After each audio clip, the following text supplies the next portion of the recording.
Monday, the Gospel of the day. True eyesight. Once a blind man was sitting by a river. The prophet Elijah came to him from heaven and said, "Even though your life has been hard, you never complained, and so God will grant you a one wish." The poor man frowned. "Only one wish," he said.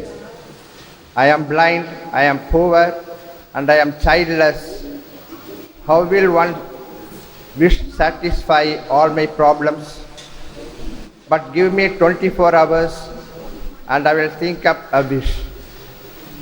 He went home and told his wife what had happened. She smiled at him and said, "Eat well and sleep soundly, for I know what you should wish."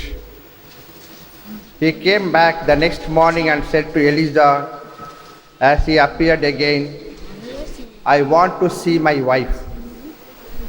The wish was granted, and the man and his wife lived happily for the rest of their days.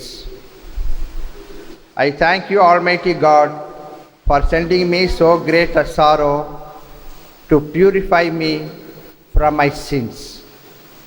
Saint Margaret of Scotland.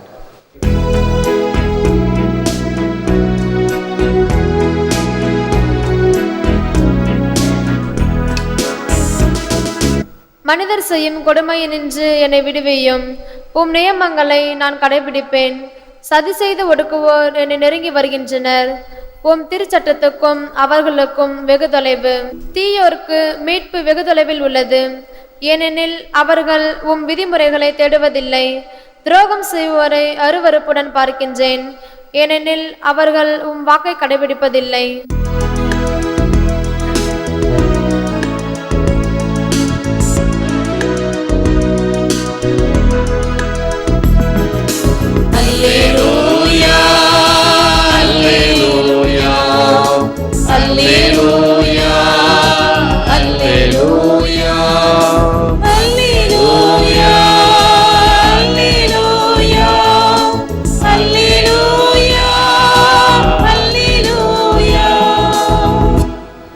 உலகின் ஒளி நானே, என்னை பின்தொடர்பவர் இருளில் நடக்க மாட்டார், வாழ்வுக்கு வழிகாட்டும் ஒளியை கொண்டிருப்பார். அல்லேலூயா. ஆண்டவர் உங்களோடு இருப்பாராக. உம்மோடும் இருப்பாராக. புனித லூக்கா எழுதிய நற்செய்தியிலிருந்து வாசகம். ஆண்டவரே உமக்கு மகிமை. மகிமை. அதிகாரம் 18. திருவசனங்கள் 35 43 வரை. காலத்தில் இயேசு எரிகோவை நெருங்கி வந்தபோது பார்வையற்ற ஒருவர் வழியோரமாய் உட்கார்ந்து பிச்சை எடுத்து கொண்டிருந்தார். மக்கள் கூட்டம் கடந்து போய் கொண்டிருப்பதை கவனித்த அவர், "இது என்ன?" என்று வினவினார். நாசரேத்து இயேசு போய் கொண்டிருக்கிறார் என்று அவருக்கு தெரிவித்தார்கள். உடனே அவர், "இயேசுவே, தாவீதின் மகனே, எனக்கு இரங்கும்" என்று கூக்குரலிட்டார். முன்னே சென்று கொண்டிருந்தவர்கள் அமைதியாயிருக்குமாறு அவரை அதட்டினார்கள். ஆனால் அவர், "தாவீதின் மகனே, எனக்கு இரங்கும்" என்று இன்னும் உரக்க கத்தினார். இயேசு நின்று அவரை தம்மிடம் கூட்டிக் கொண்டு வரும்படி ஆணையிட்டார். அவர் நெருங்கி வந்ததும், "நான் உமக்கு என்ன செய்ய வேண்டும் என விரும்புகிறீர்?" என்று இயேசு கேட்டார். அதற்கு அவர், "ஆண்டவரே, நான் மீண்டும் பார்வை பெற வேண்டும்" என்றார். இயேசுவரிடம், "பார்வை பெறும், உமது நம்பிக்கை உம்மை நலமாக்கிற்று" என்றார். அவர் உடனே பார்வை பெற்று கடவுளை போற்றி புகழ்ந்து கொண்டே இயேசுவை பின்பற்றினார். இதை கண்ட மக்கள் யாவரும் கடவுளை புகழ்ந்தனர். இது கிறிஸ்து வழங்கும் வாழ்வு தரும் நற்செய்தி. கிறிஸ்துவே உமக்கு புகழ். What do you want me to do for you? நான் உமக்கு என்ன செய்ய வேண்டும் என விரும்புகிறேன். இயேசுவில் அன்பார்ந்த சகோதர சகோதரி, அன்பார்ந்த பிள்ளைகளே, அன்பார்ந்த தொலைக்காட்சி நேய விசுவாசிகளே, இன்று பார்த்திமேயு என்ற கண் பார்வை தெரியாத நபர் இயேசுவிடம் தன்னுடைய குறைபாட்டை தெரிவித்தால் குணம் பெறுவேன் என்ற நம்பிக்கையுடன் கேட்ட ஒரு நம்பிக்கையின் நற்செய்தியை இன்று படிக்க, சிந்திக்க, ஜெபிக்க இருக்கிறோம்.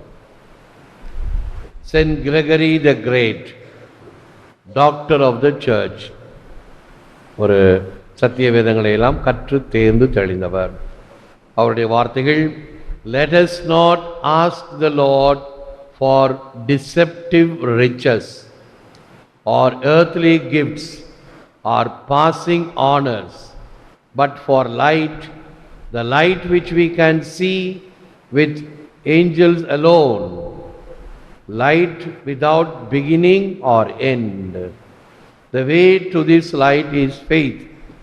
Hence Jesus says to the blind man, look up, your faith has saved you. அநீதியான செல்வம், உலக சொத்துக்கள், கடந்து போகும் அந்தஸ்து, இவற்றுக்காக இறைவனிடம் வேண்டல் வேண்டாம். மாறாக இறை தூதருடன் இணைந்து காணும் ஒளிக்காக, துவக்கமும் முடிவும் இல்லாத ஒளிக்காக மன்றாடுவோம். நம்பிக்கையே இவ்வொளிக்கான வழி. இயேசு பார்வையற்றவரை நோக்கி, பார், உன் விசுவாசம் உன்னை குணமாக்கியது என்றார். ஒளி நிறைந்த கண்ணினாய் வா என்று பாரதியார் பாடல். கண்கள் ஒளியை கொடுக்கின்றன, ஒளியை பெறுகின்றன. பெரிய கிரகோரியாருடைய வார்த்தைகளிலே இந்த துவக்கமும் முடிவும் இல்லாத ஒளிக்காக மன்றாடுவோம். an everlasting light, துவக்கமும் முடிவும் இல்லாத ஒளி. ஆக இயேசு கிறிஸ்து என்கின்ற ஒளி, அதை பாஸ்கா திருநாட்களில் பாஸ்கா மெழுகுதிரியாக வைத்து அவரிடமிருந்து நாம் ஒளியை பெற்றுக்கொள்கிறோம். அந்த ஒளியானது பிறருக்கும் பகிரப்பட வேண்டும். இந்த பார்த்திமேயு என்ற கண் பார்வையற்றவரிடமிருந்து என்ன பெற்றுக்கொள்ளலாம்? புனித அம்ப்ரோஸுடைய வார்த்தைகளை சிந்தித்து அதன் பிறகு ஒரு விளக்கம் சொல்கிறேன். If our faith is solid as a rock, it will also defend our home, that is, it will overcome everything. நமது விசுவாசம் பாறை போன்று உறுதியாக இருந்தால் அது நமது வீட்டையும் காக்கும், அனைத்தையும் மேற்கொள்ளும். இந்த பார்த்திமேயு கண் தெரியாதவருக்கு, மறுபடியும் நான் கண் தெரியாதவர் என்று சொல்கிறேன். குருடன் சுலபமாக சொல்லலாம், குருடன் சொல்லக்கூடாது. பைபிள் நமக்கு காட்டுகின்ற வழி, புதிய தமிழாக்கம், மக்களை குறைபாடுகளை வைத்து அழைத்தல் தவறு. கண் தெரியாதவர், பார்வையற்றவர், காது கேளாதவர், நம்ம என்ன சொல்கிறோம் சுலபமா? குருடன், செவிடன், நொண்டி, முடம் என்று அல்ல. அது மனித தன்மையை குறைப்பது. கண் பார்வையற்றவர், பார்க்க இயலாதவர். இந்த பார்த்திமேயு, அவரிடமிருந்து என்ன விசுவாசம்? நற்செய்தியில் கவனித்தீர்கள் என்றால் அவன் கேட்பான், என்ன சந்தடி சத்தம், இங்கே என்ன நடக்கிறது, யார் வருகிறார்கள், என்ன நடக்கிறது என்று கேட்கும் பொழுது செவி வழி ஞானம். இயேசு இந்த பக்கம் சென்று கொண்டிருக்கிறார், அவரை சுற்றி மக்கள். அப்படியா, அந்த இயேசுவை பற்றி நான் கேட்டிருக்கிறேனே, அவர் எல்லோருக்கும் நன்மை செய்பவராயிற்றே, எனக்கும் நன்மை செய்பவர் என்பதை விசுவாசத்துடன் உணர்ந்ததால் என்ன செய்கிறான் பாருங்கள். கொஞ்சம் கூட தயக்கமோ கூச்சமோ பயமோ வெட்கமோ இல்லாமல், இயேசுவே தாவீதின் மகனே என் மீது இறங்கும் என்று எவ்வளவு சத்தமா கூப்பிட முடியுமோ அவ்வளவு சத்தமா ஆண்டவர் இயேசுவினுடைய கவனத்தை இந்த சந்தடியின் மத்தியிலே எழுப்ப வேண்டும் என்று கூவுகிறார். அருகில் இருப்பவங்களாம் என்ன செய்யறாங்க? சத்தம் போடாத அடக்கு அப்படின்னு அவனை அடக்குகிறார்கள். இவன் அதையெல்லாம் கவனிக்க கூட இல்லை, செவிமடுக்கவில்லை. மாறாக, எனக்கு இயேசுவினுடைய கடைக்கண் பார்வை வேண்டும், இயேசு என்னுடைய குரலை கேட்டு அவர் அங்கிருந்தே என்னை ஆசீர்வதித்தால் கூட போதும் என்பதுதான் அவனுடைய எண்ணம். ஆனால் பாருங்கள், இயேசுவின் கவனம் அவன் மீது செல்கிறது. அவனை அழைக்கிறார், வா என்றதும் உடனே என்ன செய்வான்? தான் போர்த்தியிருந்த போர்வையை உதறிவிட்டு ஓடி வருவான் இயேசுவிடம். கண் தெரியாது, இயேசுவினுடைய குரலை கேட்டு அந்த திக்கிலே அவன் ஓடி வருகிறான். அவனுடைய விசுவாசம் அவனை குணமாக்கிற்று என்று நற்செய்தி. இப்போ ஒரு துணுக்கு செய்தி. ஒரு பங்குல ஒரு மனிதர், நிறைய பேர் அப்படி நானும் பார்த்துருக்குறேன், இந்த நடுப்பூசை இருக்கு இல்லையா, அப்போ இது என் உடல் அப்படின்னு உயர்த்தின உடனே அவங்களுக்கு இருக்கக்கூடிய ஒரு மேனரிசம், கையை நல்லா இறுக்கி பிடிச்சிக்கிட்டு இயேசுவை ஆண்டவர், இயேசுவை ஆண்டவர், இயேசுவை ஆண்டவர், இயேசுவை ஆண்டவர் அப்படின்னு சத்தம் போடுவார், ஜெபிப்பார், ஆராதனை செய்வார். அதே போல ரசக்கிண்ணத்தை உயர்த்தும் பொழுதும் கையை நல்லா இறுக்கி மூடிக்கிட்டு கண்ணை மூடிக்கிட்டு இயேசுவை ஆண்டவர், இயேசுவை ஆண்டவர் உறக்க கத்துவார். இது எல்லாருக்கும் பழகி போச்சு, பங்குல இருக்கிறவங்களுக்கும் பழகி போச்சு, பங்கு சாமியாருக்கும் பழகி போச்சு. சரி பரவாயில்லை, அந்த மனுஷன் விசுவாசத்தோடு சொல்கிறான், ஜெபிக்கிறான் அப்படின்னு சொல்லி கண்டுக்க மாட்டாங்க. ஆயர் அந்த பங்குக்கு வருகிறார், உறுதி பூசை கொடுக்கறதுக்காக வருகிறார். உடனே அந்த மனுஷனை கூப்பிட்டு, ஐயா ஆயர் வராரு, நீ நடுப்பூசையில் சத்தம் போடுறியே அது வேண்டாமே, நீ அவர் அப்பத்தை தூக்கும்போது நீ இயேசுவை ஆனதுன்னா திடுக்குன்னு அப்பத்தை கீழே போட்டுற போகிறாரு ஆயர், அதனால் நீ ஆயர் பூசையில் சத்தம் போடாமல் இருந்தீன்னா உனக்கு 100 ரூபா தருவேன் பூசை முடிஞ்சோடனே அப்படின்னு சொன்னார். சரி ஃபாதர், ஆயர் பூசை வச்சார். இது என் உடல்னு சொல்லி அப்பத்தை தூக்குனாரு. இவன் வாயையும் கையையும் இறுக்கி முடிக்கிட்டான், பல்ல கடிச்சுக்கிட்டான், சொல்லக்கூடாது அப்படின்னு ஃபாதர் சொல்லியிருக்கிறாரே அப்படின்னு சொல்லி பல்ல கடிச்சுக்கிட்டு இருந்தான். அடுத்தது ரசக்கிண்ணத்தை தூக்குனார். அவனுக்கு அதுக்கு மேலே பொறுக்க முடியல. அவன் என்ன சொன்னான், 100 ரூபா போனாலும் போகுது, இயேசுவை ஆண்டவர், இயேசுவை ஆண்டவர், இயேசுவை ஆண்டவர். ஆயருக்கு ஒன்றும் புரியல, இது என்னது 100 ரூபா போனாலும் போகுது இயேசுவை ஆண்டவர்னு ஒருத்தன் சொல்கிறானே. பூசை முடிஞ்சவனை கேட்டார், அது என்ன, ஒருத்தன் 100 ரூபா போனாலும் போகுது இயேசுவை ஆண்டவர்னு சொன்னார். இந்த மாதிரி நான் அவனை ஏற்பாடு பண்ணி வச்சுருந்தேன், சத்தம் போடாமல் இருந்தால் 100 ரூபா தருவேன்னு சொல்லியிருந்தேன். இவன் அந்த 100 ரூபா போனாலும் போது நான் இயேசுவை நான் துதித்து சத்தம் போட்டு கூப்பிடுவேன் என்று சொன்னான். உடனே சிரிச்சுக்கிட்டாங்க. இது ஒரு துணுக்கு செய்தியாக இருந்தாலும், நான் ஆண்டவரை போற்றுவேன், புகழுவேன், பாடுவேன், சத்தமாக துதிப்பேன், மனசுக்குள்ளார அல்ல. சகோதரனாக இருந்த காலத்திலிருந்து 40 ஆண்டுகளாக பல கோவில்களிலே இப்படி உதவி வந்திருக்கிறேன். இந்த திருவழிபாட்டுக்கு உதவி, பாட்டு கற்றுக் கொடுப்பது, பிள்ளைகளுக்கு மறைக்கல்வி கற்றுக் கொடுப்பது பல பங்குகளில். அப்பொழுதெல்லாம் மக்கள் பாட மாட்டார்கள், பாடுறதெல்லாம் பாட்டு கிளாஸ் தான். அவங்க பாடட்டும், நல்லா பாடட்டும், நாங்கள் கேட்குறோம், நாங்கள் நல்லா கேட்டுக்கிட்டு ரசிச்சுட்டு போவோம். பாடுவது என்பது இல்லை. எல்லா பங்குலையும் அப்படி தான் இருந்தது. கொஞ்சம் கொஞ்சமாக மக்கள் பாட வேண்டும், அனைவரும் பாடி துதிக்க வேண்டும். சத்தமாக ஆண்டவர் கொடுத்த குரலை நான் சத்தமாக சொல்லி செபிக்க வேண்டும். கடலூரில் ஒரு ஜோம் முதலியார்னு ஒருத்தர், ஒரு பெரிய பணக்காரர். அவர் அங்கே மண்டபத்தில் தான் நிற்பார். பூசை இங்கே நடக்கும்.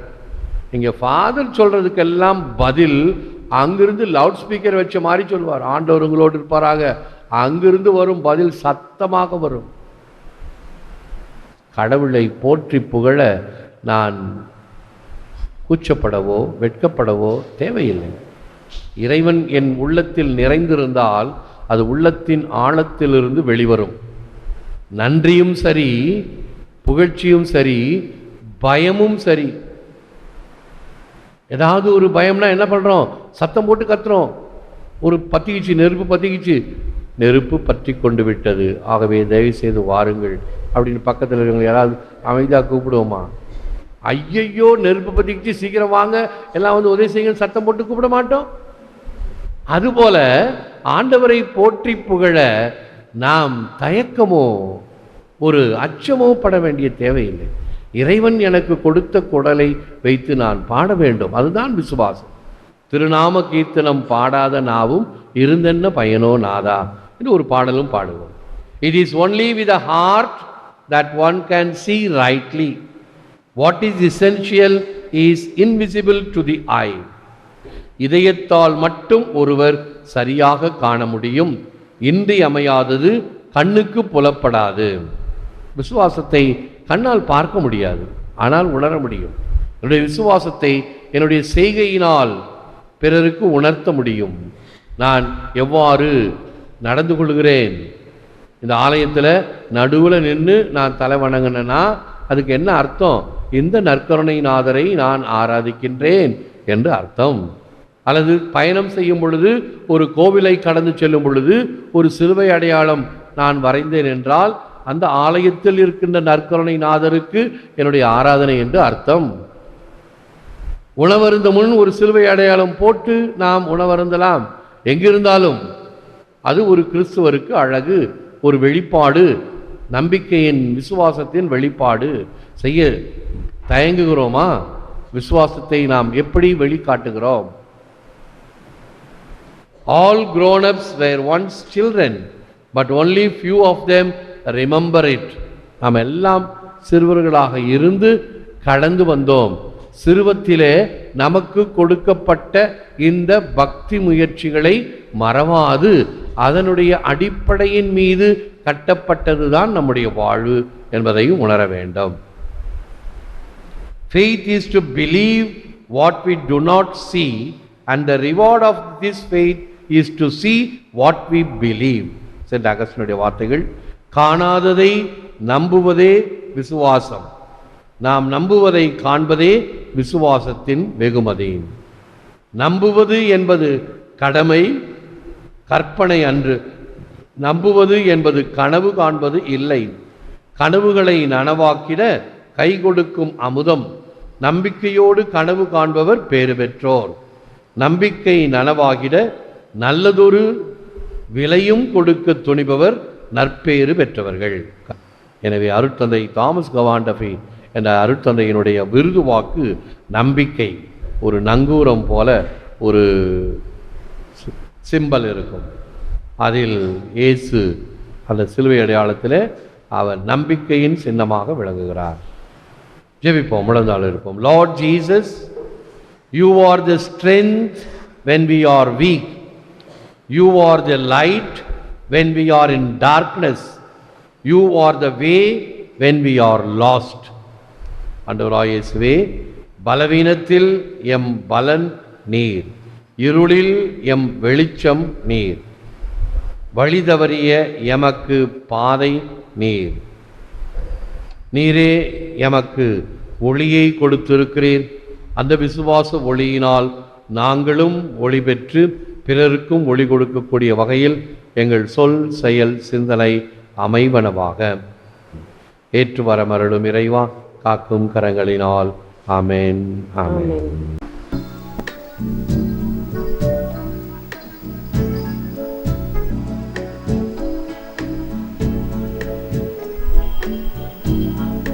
நன்றி ஏந்து நிற்போம், ஆசிர் பெறுவோம். ஜெபிப்போமாக. ஆண்டவர் உங்களோடு இருப்பாராக, உம்மோடும் இருப்பாராக. எல்லாம் வல்ல இறைவன் பிதா, சுதன், பரிசுத்த ஆவி உங்களை ஆசீர்வதிப்பாராக. ஆமென். சென்று வாழுங்கள், திருப்பலி நிறைவேறிற்று. இறைவா உமக்கு நன்றி. பிதா, சுதன், பரிசுத்த ஆவியின் பெயராலே ஆமென். இயேசுவுக்கே புகழ். மரியே வாழ்க.